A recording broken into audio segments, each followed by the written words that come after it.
At 16, her contract controlled when she ate, when she slept, and what drugs she took. Not suggested, required. What you're about to see isn't a list of bad deals. It's a pattern of what the entertainment industry was legally allowed to do to real people. And some of it doesn't feel like it ever really stopped. And it started earlier than most people think. MGM signed Judy Garland at 13. The studio had taken control of almost everything. Her contract gave MGM the authority to manage her diet. Studio doctors prescribed amphetamines to suppress her appetite and keep her thin for the camera. Then barbiturates at night so she could sleep between 18-hour shoot days. Then more amphetamines in the morning to start again. This wasn't abuse in secret. It was a schedule, a signed contractual schedule. Garland later said she felt like a freak, that she was put on a treadmill and never allowed off. She struggled with addiction for the rest of her life. She died at 47, and that wasn't the only contract that crossed a line. Home Alone made over $476 million at the box office. Macaulay Culkin was 10 years old. His father inserted himself into every contract negotiation, not as a concerned parent, but as a manager who took a cut. The money Macaulay earned went into accounts his father controlled. Macaulay had no access. By the time he was a teenager, he tried to step back from acting. His father pushed back because the earnings stopped. His money wasn't his. His career wasn't his. Macaulay eventually had to go to court against his own parents to get control of his money. He was 15, but in another case, control started even earlier, when the child was barely old enough to understand what a camera was. Before Shirley Temple became America's darling, she appeared in a series of short films called Baby Burlesques. She was 3 years old. These films featured toddlers dressed in adult costumes, performing parodies of adult films. Temple later described the set as a place with a locked box. Children who misbehaved were placed inside it, alone in the dark. The contracts that allowed this were completely legal.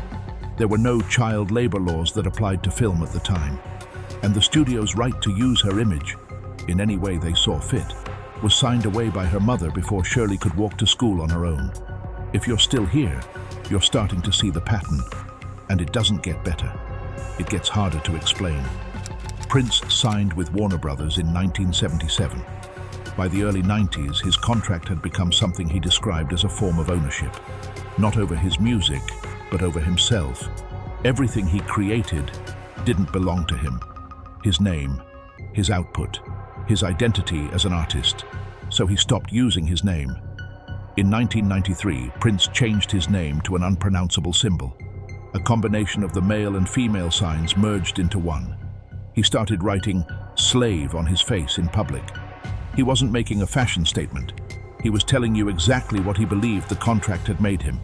He couldn't legally be Prince, because Warner Brothers owned Prince. And in some ways, what happened next was the most uncomfortable case of all, because it happened recently enough that most people remember it. In 2014, Kesha filed a lawsuit against her producer, Dr. Luke, whose legal name is Lukasz Gottwald, alleging years of abuse. What happened next was more disturbing to many people than the allegations themselves. A judge ruled that she could not leave her contract. Kesha was legally bound to continue delivering albums to the company controlled by the man she had accused. Sony had the right to her music. Dr. Luke's label had the right to her output, and the courts upheld it. She was offered the option to record without working with him directly, but she would still be making him money. Her work would still flow through his company. The contract held. For a period of time, Kesha was unable to release music outside of that contract. The contract was more powerful than the person inside it. A teenager medicated on a schedule. A child actor taken to court by his own parents. A 3-year-old whose image was signed away before she could read. A man who had to erase his own name. A woman legally chained to the person she feared most. These aren't stories from the same era. They span 80 years. And in each case, the contract wasn't a mistake or an accident. It was the point. Different contracts, different decades, same pattern, and it didn't stop.